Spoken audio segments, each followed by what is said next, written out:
effect of climate change impacts disproportionately the most vulnerable. I'm talking about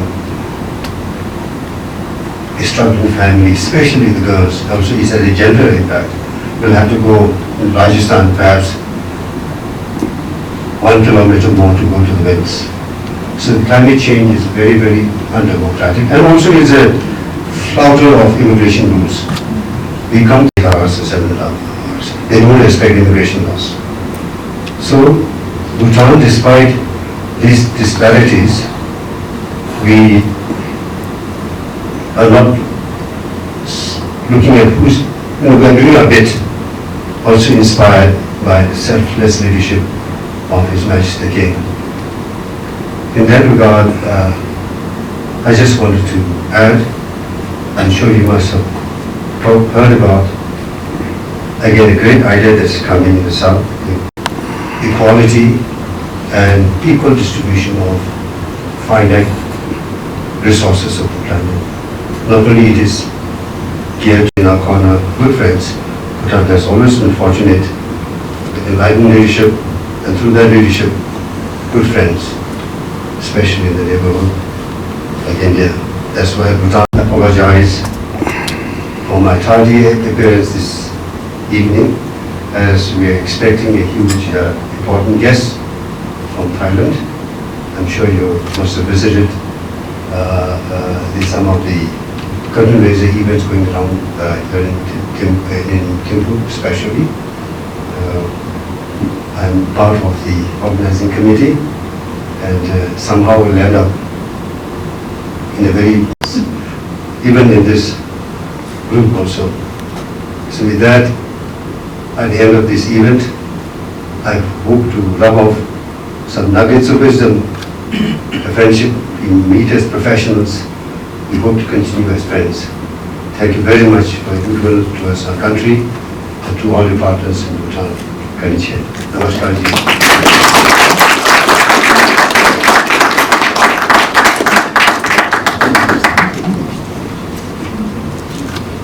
I think it's okay.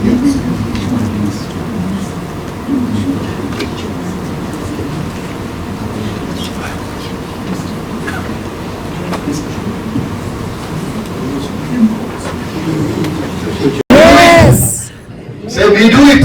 You do it. Yeah. So before I start, I want to energize your minds, your body, your framework, your process.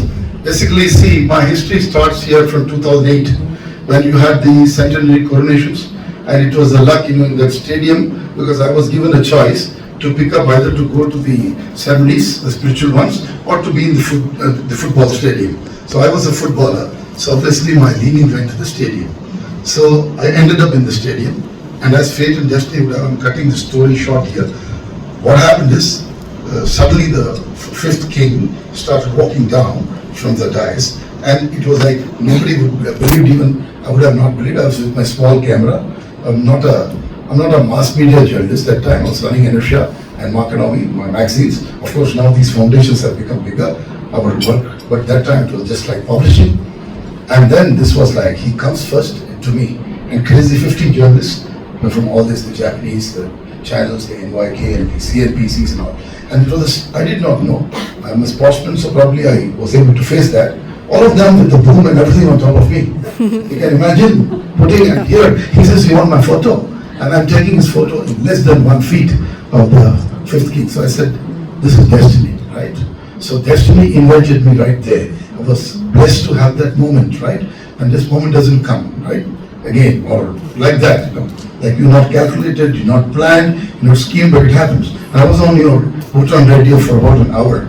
That professor, the king, ended up coming to you, and then later on he didn't go too much around because he thought maybe it would create disturbance. So he was later on only all the people who had come from all around. I think it was a tough time distributing those medallions throughout the day. So I went through the whole process that time. So you can say in English word, they said baptism. So baptism in the stadium, in a football stadium, and seeing the best thing happen. And then I also saw the democracy setting in, so I named it the Kingdom Democracy.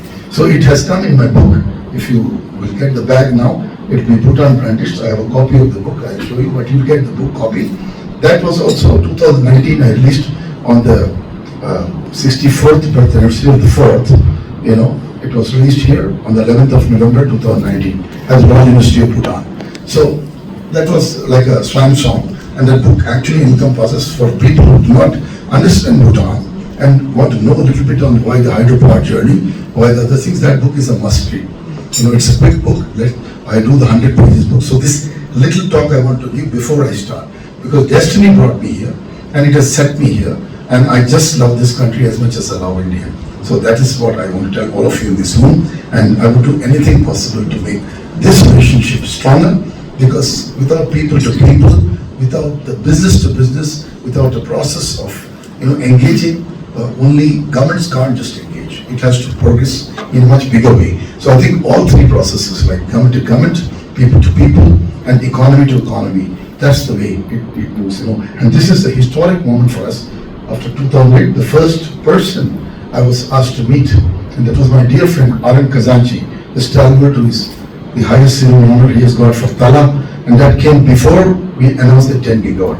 And that, I think Manfubzan will give you all the presentation, but it was exactly at Taj Tashi with her being there in the private sector, and the whole movement started. We wanted a PPP that time itself, and with the government working together, 10 years, more than 10 years, it's now 2008, 2017, we can see so many years have passed, and we have not exploited that. But then sometimes what happens, things take time, they cook up, and I think now we are in a position to see these things unleashing. And more work, like, it's like, you should see the future is fantastic. So I want to give you some figures that we as an association and the foundation feel will happen between the two countries. One is, last year, we released a very interesting white paper on pump storage. So we have done a lot of first, the REPA has done and INERTIA Foundation done first. We did the solar policy in 2013, which then when Prime Minister Modi came, he adopted, because my friend Tarun Kapoor was the Joint Secretary Solar. So he and another gentleman called Dr. Pandey in Gujarat, he was the Principal Secretary of Energy with Modi government at the time in Gujarat government, when he was Chief Minister. So they were the ones whom I actually educated that we cannot work on a smaller plan in solar. That time the Jawaharlal Nehru National Solar Mission had come. If you remember, it was 20 gigawatt by 2020. That was the first release. Actually, the document that I had set before that was for some 30-40 gigawatt. But things were not moving because we had a different ministry. That time the ministry was called MES, Ministry of Non-Conventional Energy Sources. And there was a minister called Mr. Vilas Mutimba. He was a brilliant man, and believe me, the Hydro Mission started then. What we will hear now, all this right now, people forget history. Hydrogen Mission started in much before. It was that time, and in the era of Manmohan Singh, and Vilas Mutimba was, I'm a biographer of 4 prime ministers. I'm the biographer of Atal Bihari Vajpayee, Atal Shastra. I'm also biographer of Narasimha Rao's biography called Narasimha Sutra, which I released recently in 2022. Then I did understand how important it is. Not only a government-to-government issue, it's an issue of the countries binding together, the two brothers, one small brother and a big brother, or whatever you call. I don't like the word big brother. We are your elder brothers, my friend. We want you to progress. Big brother is only one. Oh, तो तारीफ कर दिया ना अभी. The big brother is acting very fine, no? World order को shake कर दिया ना हम लोग भी. वो तो big brother है ना. हम तो big brother नहीं है. हम तो elder brother है. छोटा हमसे भी ज़्यादा successful हो जाएगा. You become more successful than us. Your per capita, because I will be happy man. That is the feeling of an average Indian for Bhutan. So you please take things kindly. I'm sending this message in a different way. Be kind to your own businessmen. I'm telling people sitting in the government here, please get people like Om Fubzam and few private sector fellows to succeed here. ये तो कोई बाहर से आके आपका नहीं खाली बनाएगा. We will help you. We will be joining you to make happen. But you're looking at some very big corporations of India. I can tell you that we need a hybrid model. We have so many public sector here. All my friends are here, and all some very good private sector like AFCONs or EPC. They are not like the typical private sector. They are the EPC contractors. They're not wanting to own the assets, right? So these are very important people. And only owning the asset and holding them, they are interested parties. The fellows who are doing your job, they are very important. All these projects were built by contractors. I had Gammon, SCC, JB, all coming to, but most of them have gone fat because of an economic slump and pandemic and then construction industry problems. So many issues have come. But today we have AFCONs. We have other people here, like this. We have now developers, very good ones behind you. They may be coming. And also, he was so excited, I gave him the white paper on CBG. I'll show both the reports when I get time. So he was so interested, we can do CBG in Bhutan, he said, after seeing mine. Because he's a mechanical engineer, right? Background, from the Massachusetts Institute of Technology. I'm from an NIT, an Indian. But we're on the same path. So one thing that came in the discussion was that when you actually, carbon is part of the story. More of the energy is the 4 atoms of hydrogen. CH4, right? आप तो hydrogen से ही energy बना रहे हैं. ये तो पूरा story ही गलत वेस्ट की तरफ से आया है. Because why I understand this? Because my last assignment before starting all this non-profits and publishing and all was with MA and BMW, the world leader in diesel and marine propulsion. And Wärtsilä and MA are leading parties. I was head of a gentleman called Deepak Ghadia, whom we gave award this year. Is doing a concentrated solar. This is near Gujarat, Baroda. He is lost his wife and everything. He is living in an ashram. And in this ashram, he is making that entire ashram with all the facilities, 1,000 acre without grid ratio. So that time only he had built a very large engine to run a ship with hydrogen. And this goes back, because I am preparing one more book. It's called The Return of the Zeppelin. How many of you in this room know what is Zeppelin? Anybody here? Okay, so I'll make it simple. Zeppelin was an airship which went through an accident, and it was made by a company called Hindenburg, not this Hindenburg. It was Hindenburg, the company from Germany, and that university believed 3.5 billion Bhutan's economy. So we're not speaking big. This is 2040. So Bhutan would be going 40 to 50 billion. So give a big hand to yourself today, all of us. So we now request the next step of release of the paper, and may I ask the MC to take over, please. Thank you, sir. Not to be part of a day-to-day talking points or listening about them or talking about it, but nonetheless, like my grandson says, learning never exhausts the mind. So all of us here, even if you are not in that field, I think you should take it with an open mind and learn something new, which I always love to do. And that's why I find so much of happiness in learning new things. So today, let the non-energy people learn about the energy. So I shall begin by talking about the short speech that I'm going to tell you, and after that I will follow it with the presentation. So it is a privilege to share YARKAY Group Private Limited's ongoing efforts and our vision for contributing to Bhutan's energy future. YARKAY Group is engaged in diverse projects, including construction works, guided by its motto of innovation and a deep commitment to excellence. Our chairman, Mr. Omtepenyo, personally oversees the work at site to ensure the highest standards of quality, safety, and timely completion. And in fact, when Tashuparna was the secretary at the ministry, he used to find him very often on the sites. And many people would say, why is the chairman at the site? But here in Bhutan, and especially for YARKAY, we feel that personal supervision is always much better to deliver your works in time, and also for the quality that we like to believe in doing. As we all know, some professions can hide their mistakes, but in construction, a crooked building or a poorly paved road is there for everyone to see and judge, like the recent Bangkok's 30-story building mishap amidst the earthquake. That is why we approach our work with utmost diligence, integrity, and accountability. Now, going to Bhutan's hydropower initiatives. We in Bhutan are energy self-sufficient and one of the biggest sources of green energy. His Majesty the Third King, Jigme Dorji Wangchuk's vision to develop hydropower for lighting homes and establishing industries in 1988. Ever since then, our kings have been cautiously guiding us towards using our natural resources to harness energy.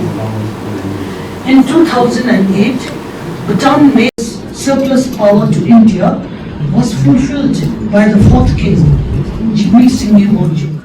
2008 that I met Professor and we had a summit, and I have this here. So this is a Hydropower initiative, Bhutan 10,000 megawatts on 19 July 2008, and it was held at Taj Tashi, and that's where I received it from Professor Iyer. So when I brought it here yesterday, Professor was very surprised, and he was so happy that I still had this. Yes, indeed.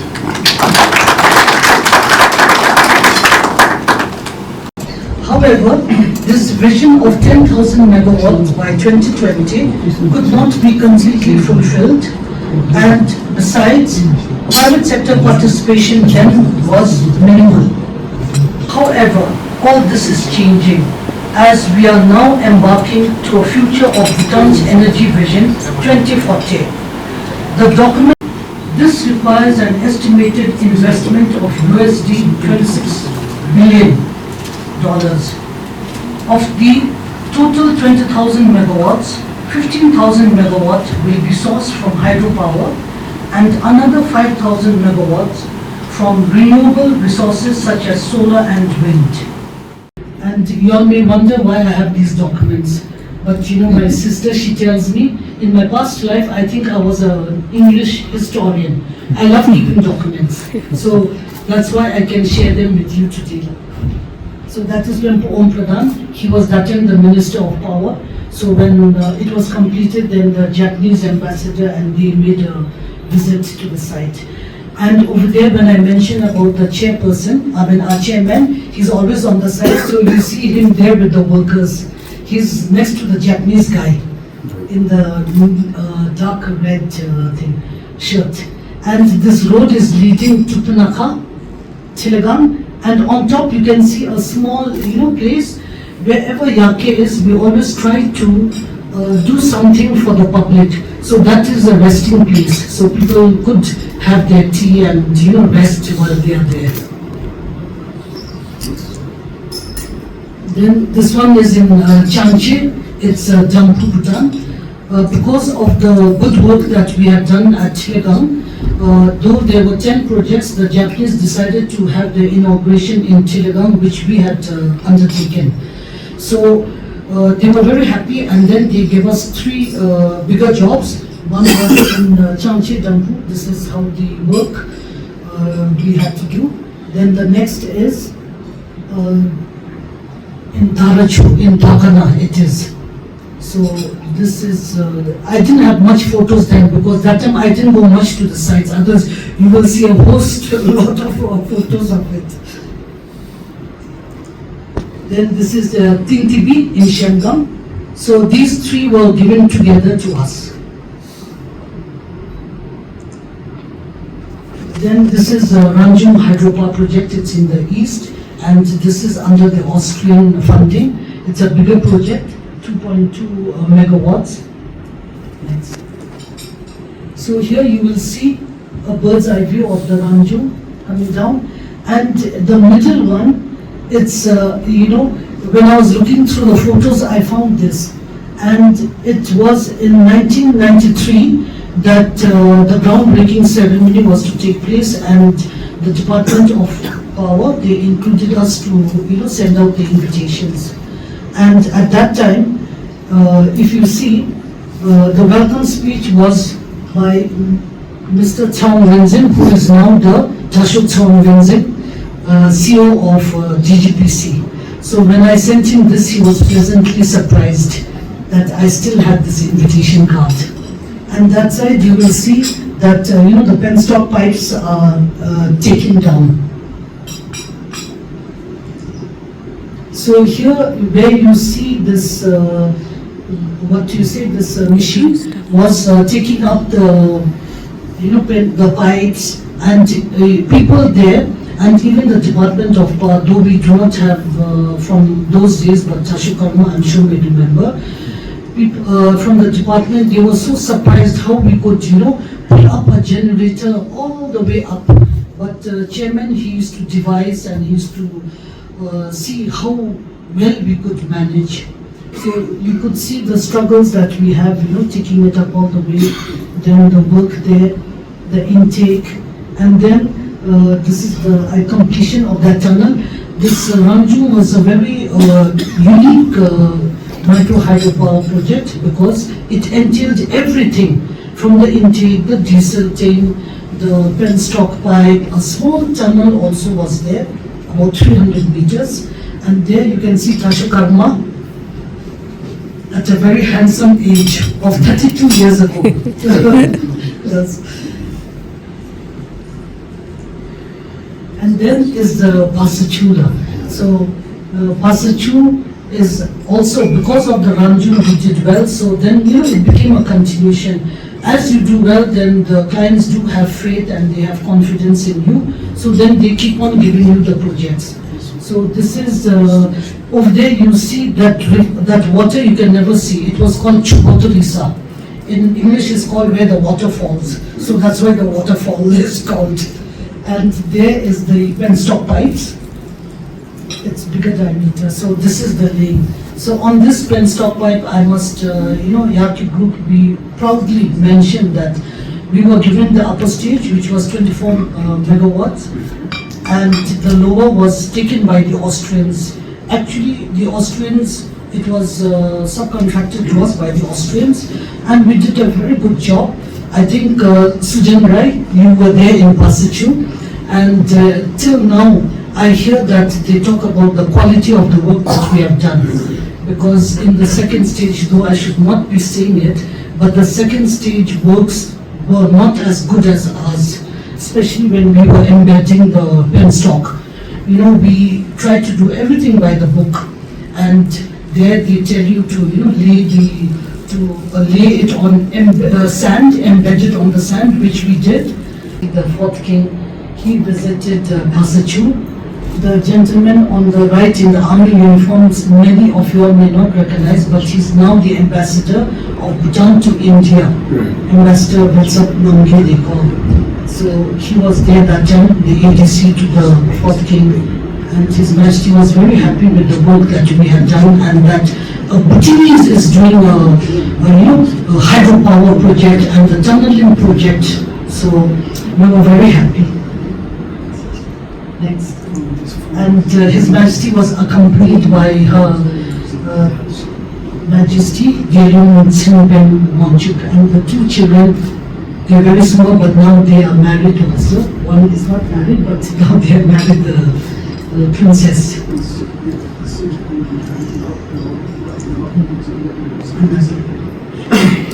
So this is the batch, the plaque which I have. Is it plaque called plaque? It's plaque. Yes, that which I have shown.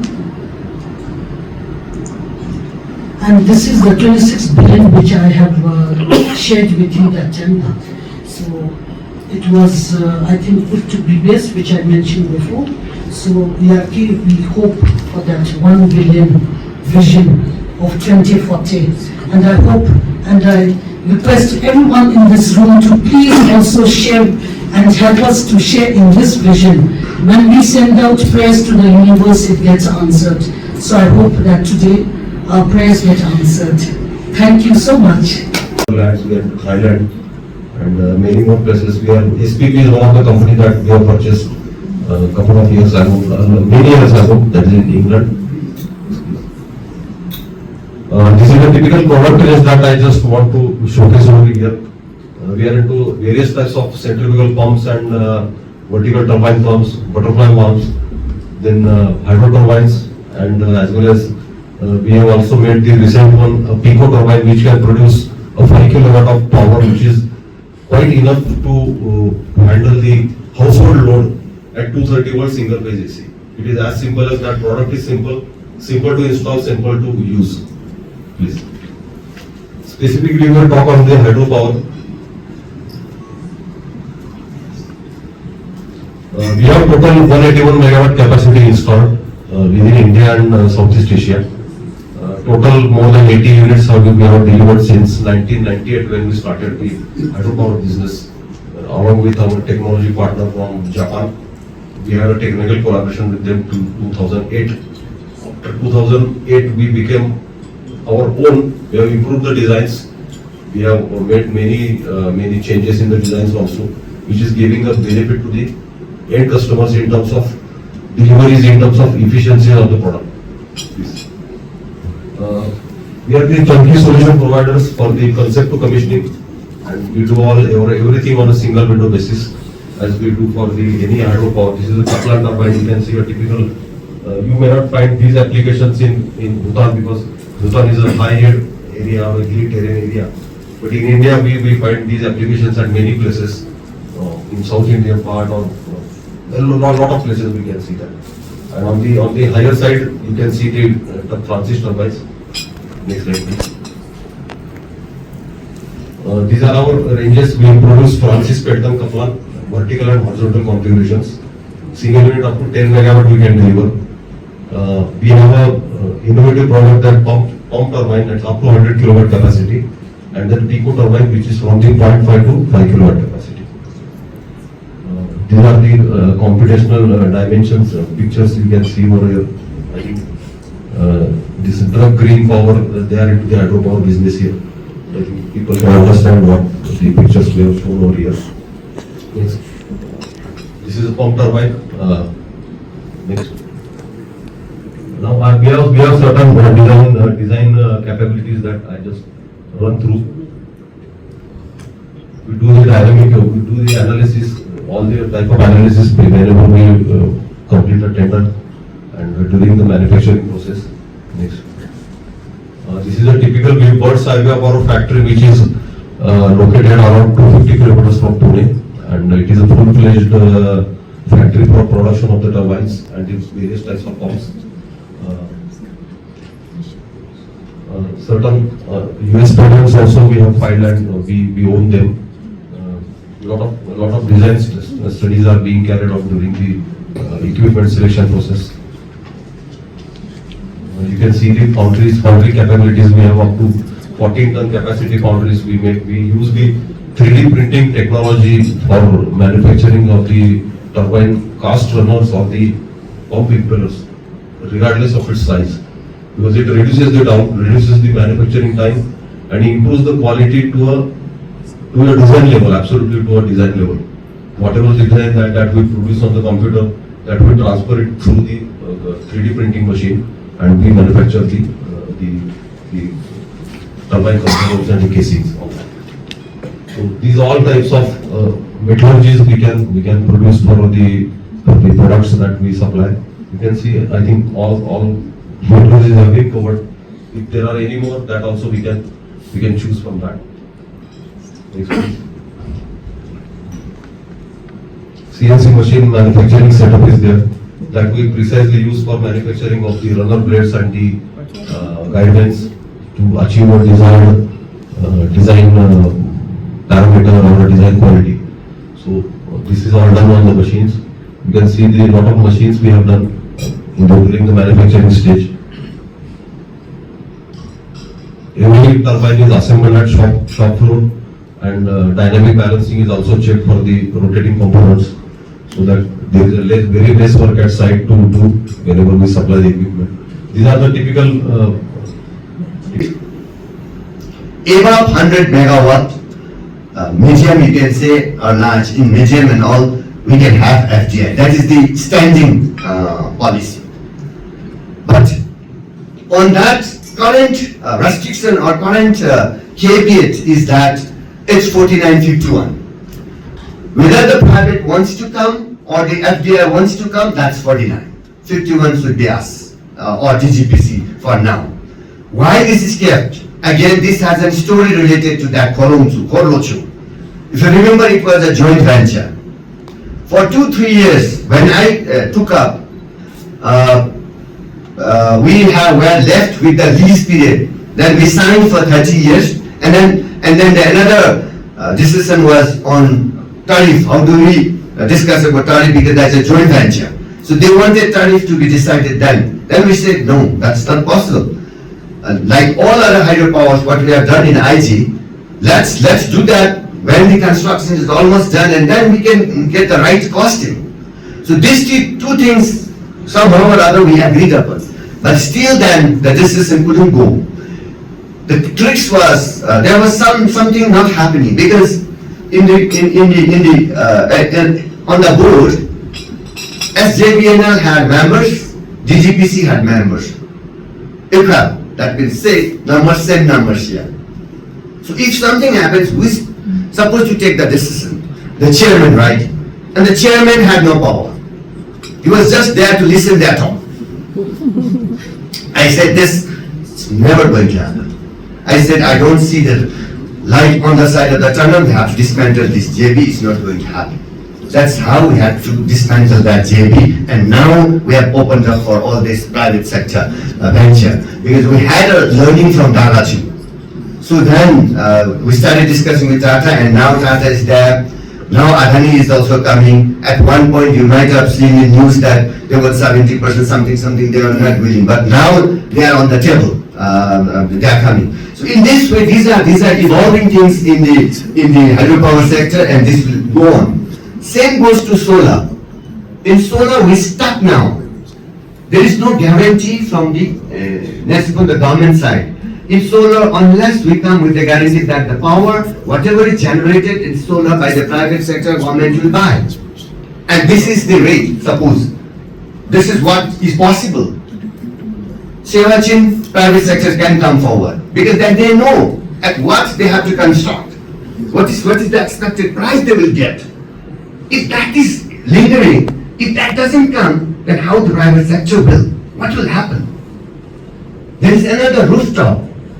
We have already initiated, if you are aware, this solar PV rooftops in rural areas, where individuals will have their own energy. It will be on the grid. When they want, they use the energy from that solar PV, and when they don't want, they give it to BBC. So these innovations are there. Then another important thing I realize is when Professor mentioned about hydrogen. We have initiated, and now it's completed, hydrogen roadmap, what we call then hydrogen roadmap. And even we went to the position where there was investor from Australia. I forgot. It's a very big company. They were doing in solar. They came here twice. We had a discussions big in hydrogen. We had a discussion on hydrogen. I was really interested to do a hydrogen project. Somehow or other, we were still new on this hydrogen. We had to know many things about it, including how do we, after hydrogen, how do we store that? Our problem, one of the very classic problem is, we say export energy, but problem is grid. How many towers you want to construct? And then, suppose you want to export to Bangladesh, that's why we think of, we have to diverse the market. But how do we reach Bangladesh? Unless the chicken make definitely there is possibilities, not very big, huge, I don't see in solar because of our own constraints. We all know, unless we are able to harness these mountains where you don't see any vegetation. If we can harness this vegetation less mountains, just like my head, you can see that. But if we can harness there and have solar there, in all these mountains down, probably we'll have this space. Otherwise, we might have to sacrifice with our vegetation too. That's very important. But the small hydropower sector has to go on because of the distributed nature. Today, when we, all the experts are here, Susan and all are there, when we take power from our major power, like from Mangechu to all the corners of the country, how much vegetation is lost. And frequently, we have these power troubles because of winds, trees and all these things. If you have this distributed small hydropower in different zones, and this is the initiative His Majesty really did during the time of COVID, that we have to do this. And also the other reason is, the other reason why we want it, and we want it more. We want it more because whatever said and done, many didn't believe then, on small hydropower, and Bitcoin, I would rather say that I was a firm believer.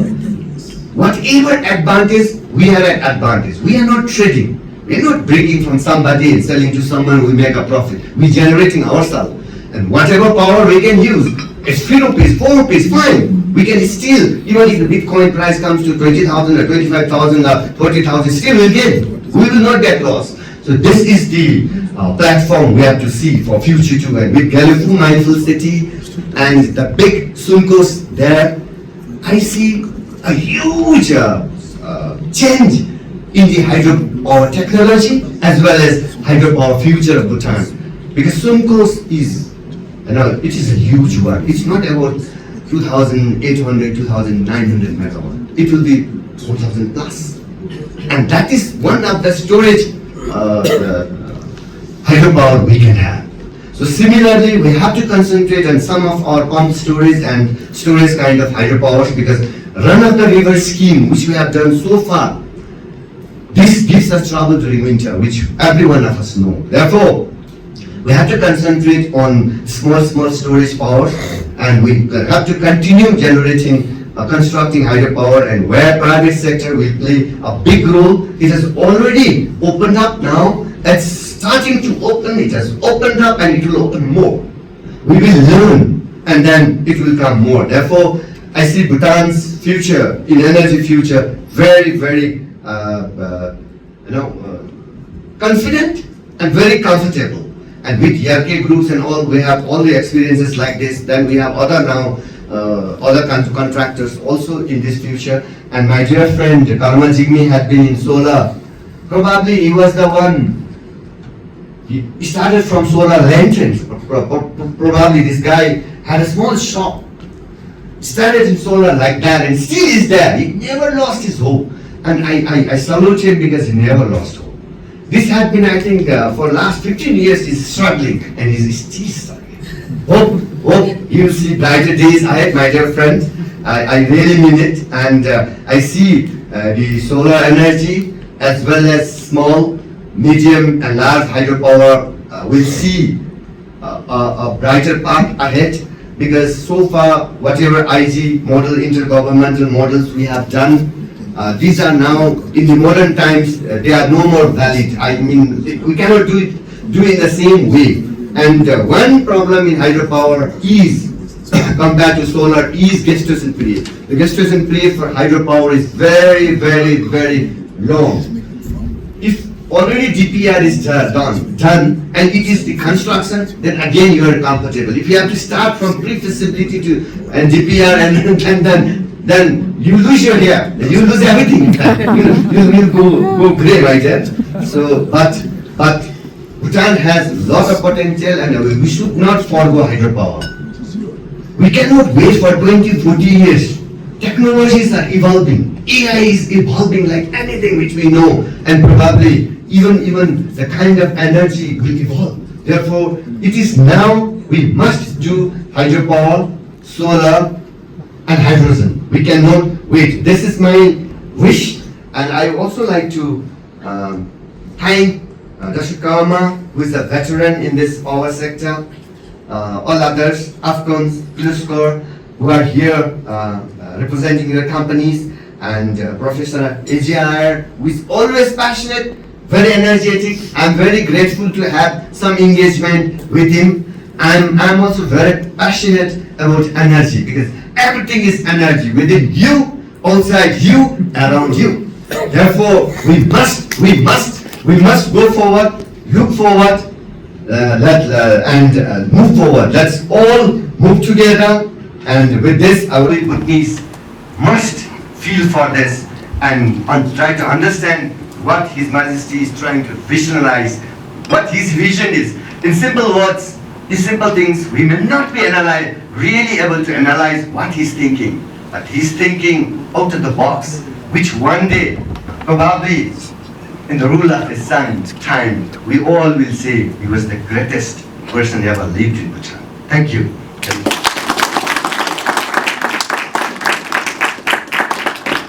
Hope we can take back your dice seat now. Please. Please, sir. I thought you have presented.